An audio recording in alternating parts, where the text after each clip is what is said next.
আপনি আমাদের এখানে প্রথম আসছেন হলো 16 তারিখ, তাই না? জি, জি। 16 তারিখ প্রথম পিরিয়ড নিয়েছেন, আর এখন হলো সেকেন্ড পিরিয়ড। জি, জি, জি। এখন কি অবস্থা মনে হচ্ছে?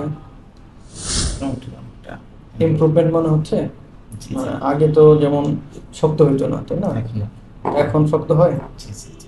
শক্ত হচ্ছে তো ঠিক জি, মতো? জি, জি। সত্যি কথা বলেন, মানে না, না, না কোনো মানে কোনো, না কোনো মিথ্যা আমি তো না। কোনো বায়াস করতেছি না, তাই না, না? না, না, না। আপনি আপনার মতো বলবেন, যেটা জি, জি। হইলে বলবেন, না হলে না। অনেক ইমপ্রুভ হইছি আমি। আগের থেকে অনেক প্র্যাকটিস। অনেক ইমপ্রুভ হয়েছে। মাত্র 2টা হয়েছে, তাই না? জি, জি। আমাদের আরো অনেকগুলো সেশন বাকি আছে। জি, জি। তো মেডিসিন কি বাদ দিচ্ছেন মাঝখানে মাঝখানে কোনো? না, না, না। মেডিসিন রেগুলার করতে হবে, হ্যাঁ?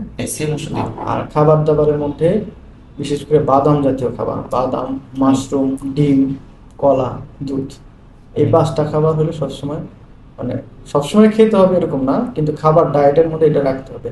বাদাম, বাদাম কলা, কন্টিনিউ চলে দুধ, আমার। এরপরে মাশরুম, এই খাবারগুলো চলমান থাকতে হবে। জি, এগুলো জি। থাকলে আপনার কন্ডিশনটা আরো ইমপ্রুভমেন্ট, ন্যাচারালি এটার ইমপ্রুভমেন্টটা আরো ভালো হবে।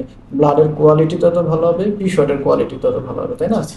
তাহলে মাত্র 2টা পিশটে আমাদের মোটামুটি স্টকটা জি, জি। এখন ভালো হচ্ছে। তো ঠিক আছে, এগুলো কন্টিনিউ করেন, মেডিসিন বাদ দিবেন না। হুম। মেডিসিন আমি একদিন বাদ দিই না।